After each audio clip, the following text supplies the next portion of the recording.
सोचिए, अगर दुनिया के सबसे खतरनाक सच किसी तिजोरी में नहीं बल्कि कुछ दरवाजों के पीछे छुपे हों, कुछ ऐसे दरवाजे जो सिर्फ बंद नहीं होते बल्कि इतिहास को अंदर कैद कर लेते हैं, और कुछ ऐसे दरवाजे जो खुले तो हैं लेकिन उनके पार जाने की हिम्मत आज तक किसी ने नहीं की, और कुछ दरवाजे ऐसे भी हैं जिनका होना ही सवाल है। इनके न कुछ आगे है न पीछे, फिर भी उन्हें दरवाजा कहा जाता है। आज की इस वीडियो में हम उन प्राचीन और रहस्यमयी दरवाजों के बारे में जानेंगे जिनके पीछे छुपा है सत्ता, विश्वास, समय और शायद दूसरी दुनियाओं का सच, और जो आज भी इतिहासकारों के लिए रहस्य बने हुए हैं। Number 1, the Vatican secret archives door, Italy. Rome के बीचों बीच एक ऐसी जगह है जहां सच को बताया नहीं बल्कि उसे छुपाया जाता है। वेटिकन सिटी के भीतर मौजूद है वेटिकन सीक्रेट आर्काइव्स, एक ऐसा इलाका जहां पहुंचना आम इंसान के लिए तो नामुमकिन है ही, बल्कि कई वरिष्ठ चर्च अधिकारी भी बिना अनुमति के अंदर नहीं जा सकते। और इस पूरी जगह का सबसे रहस्यमयी हिस्सा है वो भारी सख्त सुरक्षा वाला दरवाजा, जिसके पीछे क्या है ये जानने की इजाजत बहुत कम लोगों को मिली है। कहा जाता है कि इस दरवाजे के पीछे रखे दस्तावेज सिर्फ पुराने कागज नहीं हैं, बल्कि ऐसे सच हैं जो मानव इतिहास की पूरी कहानी बदल सकते हैं। राजाओं के गुप्त समझौते, धर्म से जुड़े छुपाए गए फैसले और ऐसी जानकारियां जो कभी आम लोगों तक पहुंची ही नहीं। सबसे डरावनी बात यह है कि आज तक कोई भी आउटसाइडर इस दरवाजे के अंदर जाकर कभी वापस नहीं लौटा। कुछ लोग मानते हैं ये आर्काइव्स इतिहास को सुरक्षित रखने के लिए नहीं बल्कि नियंत्रित रखने के लिए बनाए गए हैं, ताकि सच बाहर आए, लेकिन सिर्फ उतना ही जितना दिखाना जरूरी हो। वो दरवाजा आज भी बंद है, सदियों पुराने रहस्यों को लेकर, क्योंकि अगर वो खुल गया तो शायद सिर्फ इतिहास नहीं, विश्वास भी बदल जाएगा। Number 2, Horyuji temple doors, Japan. जब दुनिया के ज्यादातर दरवाजे टूट जाते हैं, घिस जाते हैं या समय के साथ बदल दिए जाते हैं, जापान में कुछ दरवाजे ऐसे हैं जिन्होंने समय को ही रोक दिया। जापान के नारा शहर में स्थित है होर्युजी टेम्पल, एक ऐसा मंदिर जिसके लकड़ी के दरवाजे दुनिया के सबसे पुराने सर्वाइविंग वुडन डोर्स माने जाते हैं। ये दरवाजे लगभग 1300 साल पुराने हैं, लेकिन आज भी अपनी जगह मजबूती से खड़े हैं। यहाँ कोई भारी ताले नहीं हैं, न कोई डरावनी चेतावनी। फिर भी इन दरवाजों को देखकर एक अजीब सा सम्मान अपने आप पैदा हो जाता है। इन दरवाजों की खास बात सिर्फ उनकी उम्र नहीं है। जिस लकड़ी से ये बने हैं वो इतनी सटीक तरीके से जोड़ी गई है कि सदियों तक बारिश, भूकंप और मौसम के बदलते हालात इन्हें पूरी तरह नष्ट नहीं कर पाए। कुछ जापानी इतिहासकार मानते हैं कि इन दरवाजों में सिर्फ वास्तुकला नहीं बल्कि स्पिरिचुअल इंटेंशन भी शामिल थी। दरवाजे ऐसे बनाए गए कि वे सिर्फ मंदिर को बंद नहीं करते बल्कि बाहर की दुनिया और भीतर की शांति के बीच एक सीमा बनाते हैं।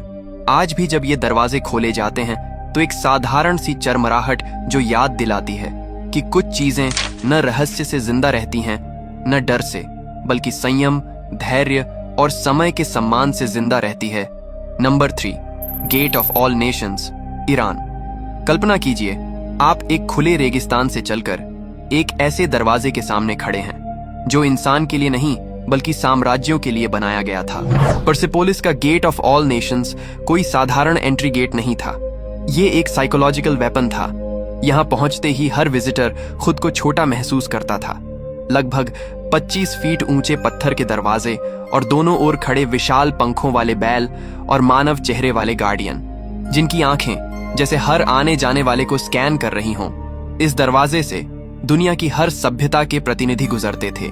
मिस्र, भारत, बेबीलोन, यूनान, इसलिए इसे नाम दिया गया गेट ऑफ ऑल नेशंस।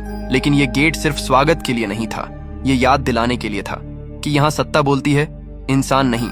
सबसे रहस्यमयी चीज इस गेट के पीछे बने चेम्बर्स और पैसेजेस थे। इतिहासकार मानते हैं कि ये केवल कॉरिडोर्स नहीं थे बल्कि कंट्रोल जोन्स थे, जहां आने वाले दूतों को रोका जाता, उनकी पहचान तय होती और उन्हें मानसिक रूप से तैयार किया जाता राजा के सामने जाने से पहले। आज भी कई चेम्बर्स पूरी तरह एक्सकवेट नहीं हुए हैं। कुछ हिस्सों में ऐसे पत्थर और रास्ते मिले हैं जिनका कोई स्पष्ट उद्देश्य नहीं समझाया जा सका। क्या ये सीक्रेट मीटिंग रूम्स थे या फिर साम्राज्य के गुप्त रिकॉर्ड रखने की जगह? गेट ऑफ ऑल नेशंस आज भी खामोश खड़ा है, जैसे कोई पुराना रहस्य कहना चाहता हो। Number 4, the door of Tiwanaku, Bolivia. दुनिया में कई प्राचीन दरवाजे हैं, कुछ महलों के हैं, कुछ मंदिरों के। लेकिन बोलिविया की टिवानाकू सभ्यता में मौजूद एक दरवाजा ऐसा है जिसका होना ही अपने आप में सवाल है। इसे कहा जाता है गेट ऑफ द सन, एक विशाल पत्थर का ढांचा जिसके आगे भी कुछ नहीं, पीछे भी कुछ नहीं, ना कोई इमारत, ना कोई दीवार, फिर भी इसे दरवाजा कहा जाता है। टिवानाकू सभ्यता को आज भी इतिहास पूरी तरह समझ नहीं पाया है। हजारों साल पहले इन लोगों ने ऐसा शहर बसाया जहां पत्थरों की कटिंग, उनकी फिटिंग और उनकी अलाइनमेंट आज की मशीनों को चुनौती देती है। गेट ऑफ द सन एक ही पत्थर से तराशा गया है। इसका वजन 10 टन से ज्यादा है और फिर भी इसकी सिमेट्री इतनी परफेक्ट है कि इसे देखकर लगता है जैसे इसे किसी एडवांस टेक्नोलॉजी से बनाया गया हो। लेकिन असली रहस्य इसकी बनावट नहीं बल्कि इसका मकसद है। इसके चारों ओर बने चिन्ह दिन, समय और आकाशीय घटनाओं से जुड़े माने जाते हैं। इसी वजह से कुछ आर्कियोलॉजिस्ट्स मानते हैं कि ये दरवाजा असल में समय को मापने का एक पत्थर का यंत्र था, लेकिन हर कोई इससे सहमत नहीं है। कुछ रिसर्चर्स का कहना है कि इस दरवाजे का अकेले खड़ा होना संयोग नहीं है। उनके मुताबिक ये एक सिंबॉलिक गेटवे था, ऐसी जगह जहां रिचुअल के जरिए दुनिया और किसी और रेल्म के बीच संपर्क बनाया जाता था। और यहीं से जन्म लेती है सबसे खतरनाक थ्योरी कि गेट ऑफ द सन असल में एक इंटर डायमेंशनल डोरवे था, एक ऐसा रास्ता जो इंसानों के लिए नहीं बल्कि उन शक्तियों के लिए बनाया गया था जिन्हें टिवानाकू लोग देवता मानते थे। आज भी ये दरवाजा वैसा ही खड़ा है जैसे सदियों से कोई रहस्य छुपाए हुए हो। Number 5, the false door of Saqqara, Egypt. ये कोई दरवाजा नहीं था, ये एक पैसेज था, लेकिन जिंदा इंसानों के लिए नहीं। सकारा के एंशिएंट इजिप्शियन टूम्स में जब आप अंदर जाते हैं तो दीवार पर बना एक ऐसा दरवाजा दिखता है जो बिल्कुल रियल लगता है। चौखट, पैनल, कभी कभी तो नक्काशी तक। लेकिन जैसे ही आप उसे खोलने की कोशिश करते हैं आपको समझ आ जाता है यह दरवाजा कभी खुलने के लिए बना ही नहीं था।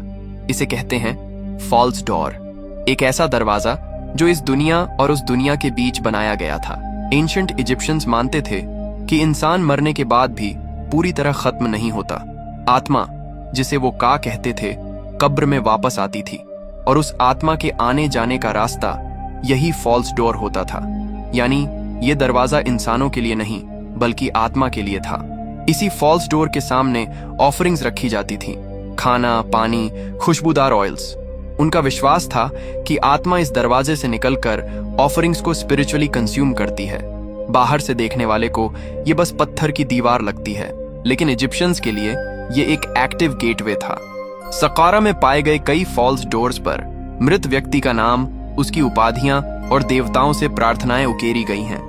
कुछ डोर्स इतने डिटेल्ड हैं कि लगता है बस अभी खुल जाएंगे, लेकिन ये इल्यूजन जानबूझकर बनाई गई थी ताकि आत्मा रास्ता पहचान सके और जिंदा लोग उसकी सीमा पार न करें। सबसे डरावनी बात, ये दरवाजा एक तरफ से काम करता था। आत्मा आ जा सकती थी लेकिन जिंदा इंसान कभी नहीं। सक्करा के ये फॉल्स डोर्स आज भी हमें याद दिलाते हैं कि प्राचीन सभ्यताओं के लिए मौत अंत नहीं थी बल्कि एक ऐसी दुनिया की शुरुआत थी जिसके लिए उन्होंने पत्थरों में भी रास्ते बना दिए। Number 6, Ishtar gate, Babylon. नीले ग्लेज्ड ब्रिक्स से बना यह दरवाजा सिर्फ एक प्रवेश द्वार नहीं था बल्कि एक राजसी चेतावनी था।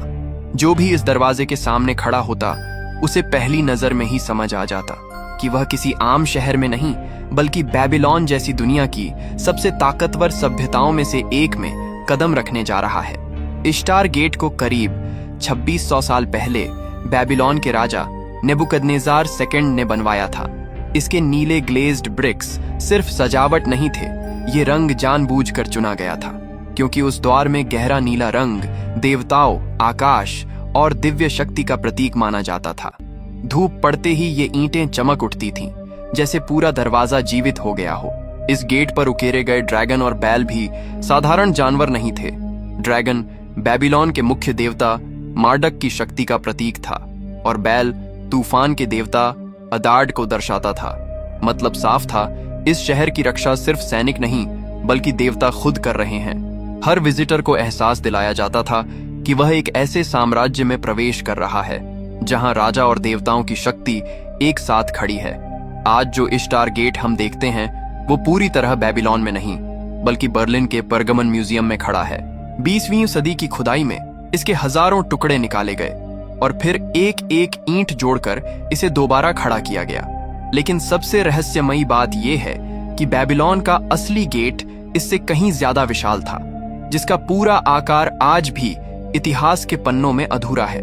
इश्तार गेट हमें सिर्फ एक प्राचीन दरवाजा नहीं दिखाता, बल्कि उस दौर की सोच दिखाता है जहां वास्तुकला, धर्म और सत्ता मिलकर ऐसा दृश्य रचते थे कि दुश्मन लड़ने से पहले ही मानसिक रूप से हार जाए। शायद इसी वजह से बेबीलोन सिर्फ एक शहर नहीं था, बल्कि अपने समय का अजेय प्रतीक बन गया। Number 7, the blind door of Machu Picchu, Peru. कल्पना कीजिए, आप मचू पिचू की ऊंचाइयों पर खड़े हैं, चारों तरफ पत्थरों से बनी अद्भुत दीवारें, और अचानक आपकी नजर एक ऐसे दरवाजे पर जाती है जो बिल्कुल एंट्री जैसा दिखता है। पत्थरों की परफेक्ट कटिंग, साफ किनारे, और ऐसा लगता है जैसे इसके पीछे कोई कमरा या सुरंग होगी। लेकिन जब आप पास जाते हैं तो वहां कुछ भी नहीं होता। माचू पिच्चू में ऐसे कई ब्लाइंड डोर्स पाए जाते हैं, दरवाजे जो दरवाजे नहीं हैं। ये डोर्स पूरी तरह सील्ड हैं, न इनके पीछे कोई कमरा है, न पैसेज, न ही कोई हिडन टनल।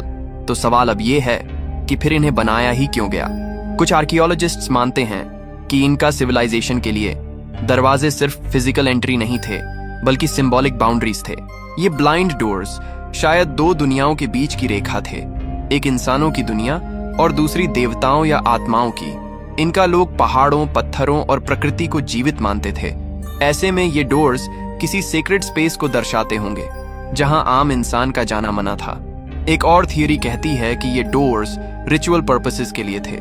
खास सेरेमोनीज के दौरान इनका इस्तेमाल स्पिरिचुअल अलाइनमेंट के रूप में होता होगा, जैसे सूर्य, पहाड़ों और मंदिरों के बीच एक अदृश्य कनेक्शन बनाना।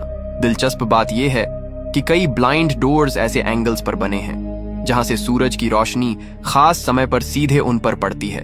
और सबसे रहस्यमयी बात, इनका स्टोन वर्क इतनी एडवांस्ड थी कि अगर वो चाहते तो असली पैसेज बनाना उनके लिए कोई बड़ी बात नहीं थी। फिर भी उन्होंने जानबूझकर ऐसे दरवाजे बनाए जो बस देखने में रास्ता लगते हैं। शायद ये ब्लाइंड डोर्स हमें यही बताने के लिए थे कि हर दरवाजा खुलने के लिए नहीं होता, कुछ सिर्फ रहस्य बनने के लिए बनाए जाते हैं। और मचू पिचू आज भी अपने इन साइलेंट डोर्स के जरिए हमें वही रहस्य महसूस कराता है। इन दरवाजों को देखकर एक बात साफ हो जाती है कि प्राचीन सभ्यताओं के लिए दरवाजा सिर्फ लकड़ी या पत्थर का ढांचा नहीं था, वो एक सीमा था जहां इंसान रुक जाता था और रहस्य शुरू होता था। कहीं दरवाजों के पीछे सत्ता छुपी थी, कहीं विश्वास, और कहीं ऐसी दुनिया जिसे समझने के लिए शायद इंसान आज भी तैयार नहीं है। हो सकता है इनमें से कुछ दरवाजे कभी खुले ही नहीं, और शायद उनका मकसद भी यही था, हमें अंदर बुलाना नहीं, हमें सोचने पर मजबूर करना। अगर आपको इतिहास के ये खामोश लेकिन डरावने रहस्य पसंद आए हों तो इस वीडियो को लाइक करें और चैनल को सब्सक्राइब करें। मिलते हैं अगली वीडियो में एक और नए रहस्य के साथ।